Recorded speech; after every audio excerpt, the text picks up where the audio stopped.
Hi friends, কেমন আছো তোমরা? Welcome to unbound life. গরমের নানা ফুল গাছ নিয়ে কথা হচ্ছে। তো পর্তুলিকা গাছের কথা তো অবশ্যই বলতে হবে, তাই না? এটা এমন একটা গাছ, খুব বেশি যত্ন লাগে না, কিন্তু সুন্দরভাবে ফুল হয়, আর এই ফুলগুলো দেখতেও খুব সুন্দর। এই পর্তুলিকা গাছের সমস্যা হলো অনেক সময় গাছে ফুল আসতে চায় না। গাছ ভালো আছে, সুন্দর আছে, কিন্তু ফুল আসছে না। আবার কারো কারো তো গাছের গোড়া পচে যায়, গাছ বাঁচতে চায় না। তো আজকে ভাবলাম যে এই পর্তুলিকা নিয়েই ভিডিও করি, কারণ এটা একটা লো মেনটেনেন্সের গাছ। তো এটা সুন্দরভাবেই করা যায়। এর অনেকগুলো নাম আছে, তোমরা জানো, টেবিল রোজ, মস রোজ, 9 o'clock, অনেকেই অনেক নামে বলে। আবার টাইম ফুলও বলে কেউ কেউ। দেখো, এই যে গাছটা ফুল হয়ে রয়েছে এটার নাম পর্তুলিকা। আর যেটা দেখতে পাচ্ছ, এই যে চ্যাপ্টা চ্যাপ্টা পাতা, ফুল নেই, এগুলো হচ্ছে 9 o'clock। তো সবগুলোকে মিলিয়ে মিশিয়েই লোকে বিভিন্ন নামে বলে। এই যে দু রকমের গাছ তোমরা দেখছো, এই দু রকমের গাছে দুই রকমের অবস্থা। একটা তো দেখছো যে সবুজ হয়ে রয়েছে, শুধু পাতাই পাতা। আর যেটা মসরোজ বা টাইম ফুল বলি আমরা, সেটাতে বেশ কয়েকটা ফুল আছে। আর এই দেখো, কুঁড়িতে ভর্তি, প্রত্যেকটা ডগায় বেশ কতগুলো করে কুঁড়ি রয়েছে। তো এই গাছটা এরকম কেন, আর ওই গাছগুলোই বা ওরকম কেন? অনেকের যে ফুল আসে না গাছে, সেই বিষয় নিয়ে কথা বলার জন্যই দুটো রকমই আমি তোমাদের দেখাচ্ছি। তো দেখো কত পরিমাণ কুঁড়ি রয়েছে। যেমন পাতা ভর্তি গাছটায়, তেমন কুঁড়িও আছে, ফুলও আছে। প্রত্যেক দিন অনেকগুলো করে ফুল ফোটে। তো বিষয়টা হচ্ছে যে আমি 9 o'clock যেগুলো দেখালাম, মানে যে এই যে চ্যাপ্টা পাতা গাছগুলো দেখছো তোমরা, এই গাছগুলো ছায়া জায়গাতে ছিল। আর এই গাছের বৈশিষ্ট্য হলো, যদি ছায়া জায়গায় থাকে তাহলে কিন্তু শুধু পাতাই থাকবে, ফুল তুমি পাবে না, কারণ এই গাছের প্রচুর সানলাইটের প্রয়োজন হয়। তাই একদম কড়া রোদে এই গাছ রাখতে হবে, মানে যেখানে টানা 6 ঘন্টা মিনিমাম রোদ পায় সেরকম জায়গাতে রাখতে হবে। আর যদি তেমন রোদে না রাখো তাহলে আমার এই গাছগুলোর মতন শুধু পাতা আর পাতা হবে। তাহলে আমি কেন রেখেছিলাম এই গাছগুলোকে ছায়া জায়গাতে? রেখেছিলাম কারণ আমি কাটিং বসিয়েছিলাম। তখন আমি কিছু কাটিংস জোগাড় করে সেগুলো, এই যে দেখলে কৌটো কেটে তার মধ্যে এই কাটিংগুলো বসিয়েছিলাম। যখন কাটিং আমরা বসাই তখন আমাদের 20 থেকে 25 দিন ছায়া জায়গাতে রাখতে হয়। তা না হলে গাছটা মাটির সাথে ভালোভাবে সেট হয় না, মানে কাটিংগুলো মাটির সাথে ভালোভাবে সেট হয় না। শিকড়গুলো ভালোভাবে চলাচল শুরু করলে তারপরে গাছটাকে রোদে রাখতে হয়। তাই আমি আজকে ওই গাছগুলোকে ছায়া জায়গা থেকে রোদে নিয়ে এসেছি। এবার থেকে ওরা এই ফুল সানলাইটের মধ্যেই থাকবে। তো তোমরাও যদি গাছে খুব ভালো ফুল চাও তাহলে গাছকে অবশ্যই 5-6 ঘন্টা সানলাইটের মধ্যে রাখবে। টিপস নাম্বার 2, আমরা গাছে ফুল হওয়ার পরে সেই গাছের ফুলগুলোকে ছিঁড়ে দেব। দেখো, এটা গতকালের ফুল হয়েছিল, এই ফুলটাকে আমাদের কি করতে হবে? ছিঁড়ে ফেলতে হবে। আর যদি আমরা ফুলটা না ছিঁড়ে ফেলি তাহলে কিন্তু বীজ তৈরি হবে। দেখো, এখানে একটা ফুলের বীজ তৈরি হয়েছে। এই বীজটা এখনও ম্যাচিওর হয়নি, এটা ম্যাচিওর হওয়ার আগেই আমাদেরকে ছিঁড়ে ফেলতে হবে। এই বীজগুলো কিন্তু ভালোভাবে জার্মিনেট হবে না, তাই আমরা এখন গাছ থেকে কোনো রকম বীজ রাখবো না। পুরো ভরা গরম আসবে তারপরে রাখবো। তো কয়েকটা আমি তোমাদের দেখানোর জন্য ফুল রেখে দিয়েছিলাম, যাতে দেখাতে পারি যে এর বীজগুলো কেমন হয় দেখতে। তোমরাও কি করবে, যখনই ফুল হবে তখন এই বীজগুলোকে ছিঁড়ে ফেলবে। আর সব সময় ফুল হওয়ার পরে ফুলের ডগাটাকে পিঞ্চিং করে দেবে, মানে এই ডালটাকে পিঞ্চিং করে দেবে। তাহলে গাছটা কি হবে? বুশি হবে। আমি গাছের ডগাগুলো তো পিঞ্চিং করি, আর তারপরে যখন গাছগুলো অনেকটা লম্বা হয়ে যায়, দেখছোই কতটা লম্বা হয়ে গেছে, তো তখন সেগুলোকে কেটে আবার একটা পাত্রে বসিয়ে দিই। তাতে করে অনেক বেশি গাছ পাওয়া যায়, আবার ইচ্ছে করলে কাউকে দেওয়াও যায় সেই কালেকশন থেকে। আমি এখানে 4টে কালারের গাছ নিয়ে এসেছিলাম। এর আগে আমি যখন পর্তুলিকার কাটিং এনে বসিয়েছিলাম তখন সমস্ত রং মিলিয়ে মিশিয়ে একটা পাত্রের মধ্যে বসিয়েছিলাম। যাতে করে অনেক রকমের ফুল ফোটে, দেখতে ভালো লাগে। কিন্তু এবারে আর আমি ওরকমটা করিনি। আমি যে 4টে কালারের কাটিং নিয়ে এসেছিলাম সেটাকে 4টে আলাদা পাত্রে বসিয়েছি, যাতে করে মানে যেই পাত্রে ফুটবে এক একটা পাত্রে এক এক রকম কালার থাকবে। আমি ওভাবে আর কি সাজাতে চাইছি, সেই জন্য। তো এর কাটিংগুলো দেখো, আমি দেখালাম তোমাদের, কাছের দিক কেটে নিয়েছি। আর তারপরে এগুলোকে একটা পাত্রের মধ্যে বসিয়ে দেব। তো বসানোর প্রসেসটা আমি তোমাদের আজকে দেখিয়ে দেবো, যাতে করে এই গাছগুলো তোমরা বসিয়ে অনায়াসেই আরও অনেক গাছ বানিয়ে নিতে পারো। এগুলো মেনলি বাগানের বিভিন্ন জায়গাতে রাখলে যখন বিভিন্ন রঙের ফুল ফোটে, দেখতে খুব ভালো লাগে।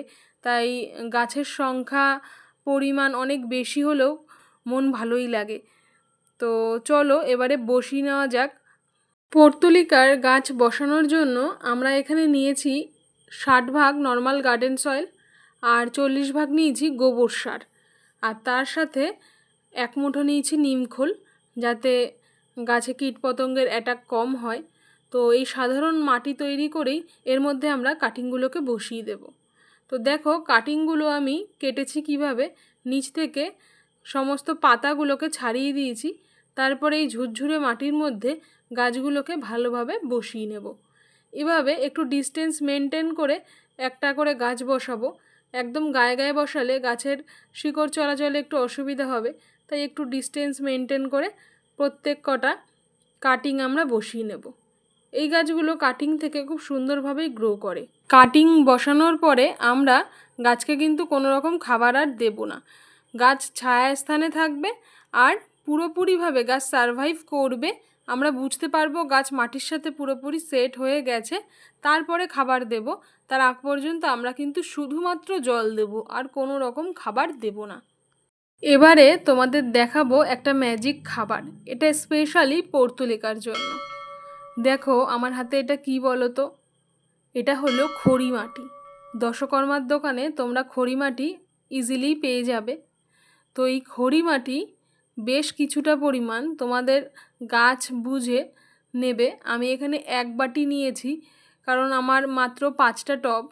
তো এই জল নিয়ে আর 1 মুঠ পরিমাণ খড়ি মাটি দিয়ে দিয়েছি। দেখো চোখের সামনে নিমেষেই এটা জলের মধ্যে মিশে যাবে।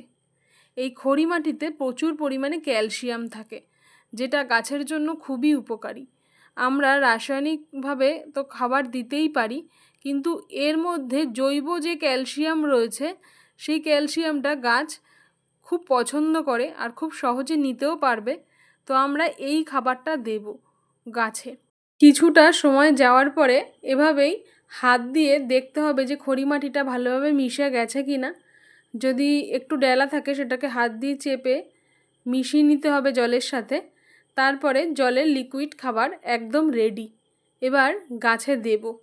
গাছ যখন ফ্লাওয়ারিং করে তখন তার নাইট্রোজেন, ফসফরাস, পটাশ যতটা প্রয়োজন হয়, ক্যালসিয়ামেরও কিন্তু ততটাই প্রয়োজন হয়। ক্যালসিয়াম ভীষণভাবে গাছকে এনার্জি দিতে সাহায্য করে। তো আমরা এই খাবারটা 3 মাসে একবার গাছকে দেব। এই খাবার এত গুণ সমৃদ্ধ, আমাদের বারবার কিন্তু দেওয়ার প্রয়োজন নেই। আমরা একবার দেব, তার ঠিক 3 মাস পরে আবার একবার দেব। আমরা 3 মাসে একবার দিলেও টবের মাটিতে এই খাবারটা কিন্তু স্টোর হয়ে থাকবে, সেই জন্য আমরা বারবার দেব না। এইভাবেই নিয়ম করে গাছে এই খাবারটা দিলে দেখবে তোমাদের যাদের গাছে ফুল না আসার সমস্যা আছে, ফুল আসতে চাইছে না, তাদের গাছেও অবশ্যই ফুল আসবে। এই খাবারটা কিন্তু একটা বিশেষ প্রয়োজনীয় খাবার। এছাড়াও আরও একটা জৈব খাবারের কথা আমি বলছি, এটা স্পেশালি তাদের জন্য যারা নর্মাল গার্ডেন সয়েল আর বালি দিয়ে গাছ বসিয়েছো, বা নর্মাল গার্ডেন সয়েল আর ভার্মি কম্পোস্ট দিয়ে গাছ বসিয়েছো। তোমরা প্রত্যেক মাসে একবার 2 মুঠো গোবর সার 1 লিটার জলে ভিজিয়ে রাখবে। তারপরে সেই জলটাকে ছেঁকে যে লিকুইডটা আসবে, সেই লিকুইডটা গাছে ব্যবহার করতে পারো। এতে করে প্রচণ্ড গরমেও গাছ ভীষণ ভালো থাকবে, আর গাছে ফুলও আসবে। এবারে আসি রাসায়নিক খাবারের কথায়। দেখো এই গাছে রাসায়নিক খাবার আমরা অল্প পরিমাণেই ব্যবহার করব। সেখানে আমরা নেব 1 চামচ পরিমাণ, মানে 2 গ্রাম পরিমাণ নেব সিঙ্গেল সুপার ফসফেট, আর 2 গ্রাম পরিমাণ নেব 0050। এবারে এটাকে আমরা 1 লিটার জলের সাথে মিশিয়ে টবে ব্যবহার করব। এবারে যার যত ইঞ্চির টব বা যত বড় টব হবে সেই অনুযায়ী সে ব্যবহার করবে। তবে এই রাসায়নিক সারও আমরা মাসে একবারই ব্যবহার করব। আর বাদবাকি সময় প্লেন জল দেব আর ফুল সানলাইটে রাখবো। এই পর্তুলিকা বা মসরোজ বা টাইম ফুল বা 9 o'clock যাই বলো, এই গাছে কিন্তু পোকার আক্রমণ খুব একটা দেখা যায় না।